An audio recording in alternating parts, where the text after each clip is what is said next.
Today I am looking at and evaluating the website SaveTheRennets.com, and as I first look at this home page, I am drawn to the pictures. I see the grass on top with the title Save the Rennets, but I'm mostly drawn to the changing pictures that are on the side.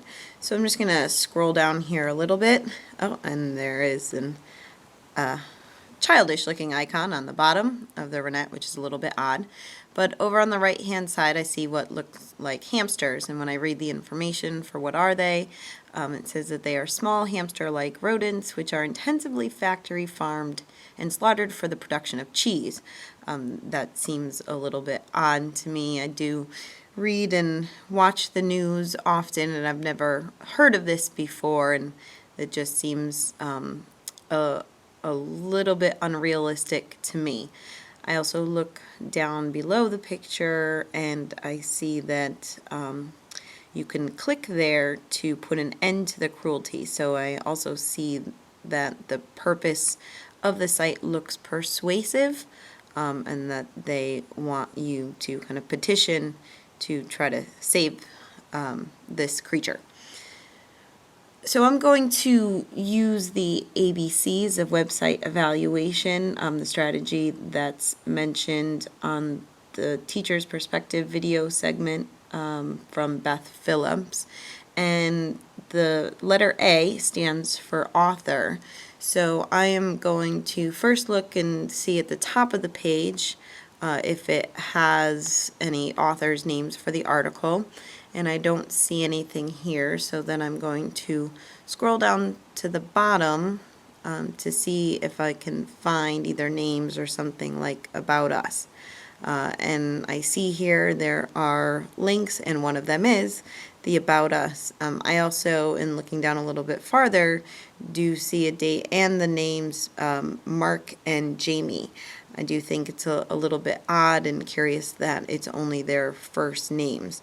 So I'm going to click on the About Us to see if I can find anything more about who has created this website. And I read the information, I see right away we have just made most of this up. So I'm going to stop there and say, okay, well, why did we make this up? And if I continue reading, rennet is added to cheese, but it is in fact the stomach of slaughtered newly born calves. Makes you think, doesn't it, moo? And now I have a clear understanding of the purpose of the site, and that is it's used as kind of a parody to show the treatment of cows, especially calves, for the production of cheese. And so I'm also looking at this information, looking at the content, and the information, the details do sound pretty factual, but once again, in knowing now what the purpose of the site is, I have to think that the authors are definitely biased in what they are trying to get us to believe, and that the information may not all be factual. Definitely has an emotional appeal to it, especially with what they've done with creating these hamster-like rennets. So then if I look at the links, because if you look at the links, that might help give you information about where this information is coming from, who they're associated with. And I look at this for further research. You may want to try the Vegetarian Society, Go Veg. And that I see something interesting. I see PETA Kids. Now, I'm familiar with the organization of PETA. I'm not sure how many students would be. I see it's kind of funny with this, a lot of games and advertisements, so it's definitely geared towards kids. But from my experience, PETA is an organization that does exist, and so I don't think that this is made up. Now, the purpose of the site, I don't think it's to try to fool anybody, but I think it's to try to convince them that the treatment of calves is poor and that basically they should become vegetarians, now that I see the other people too that they're associated with. If I also look, one of the things I'm going to do is, if I hadn't first gone to About Us, well, the next thing, I've looked at the B is for bias, and I found out through the links and by going to About Us who created the site and the purpose.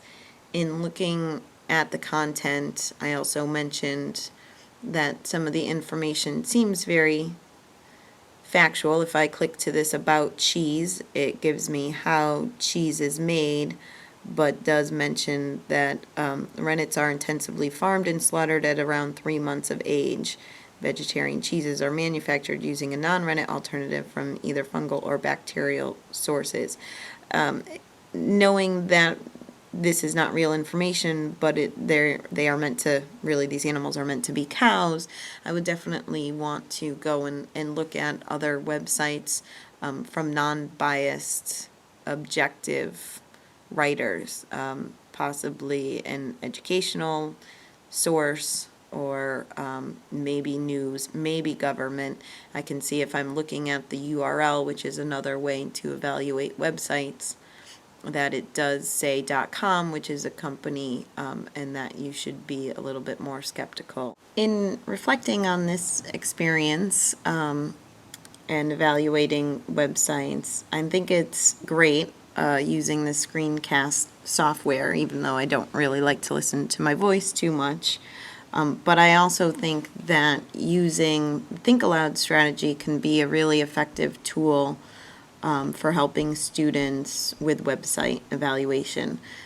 It's the perfect way to model strategies for them, and I can easily see how students would interpret this information from this website as true and not understand the purpose of it. A young person without a discerning eye might look at this site, look at the bottom of it, see the author's names and a date, and think that the information is credible. The site itself is really simple, easy to navigate, and looks professional, except for the childish icons of the rennet, which is another clue that it's not real, but as a young person looking at it, they might not even think about that. I definitely want to use this site and others in the classroom to help students become sharper detectives when they're searching for information.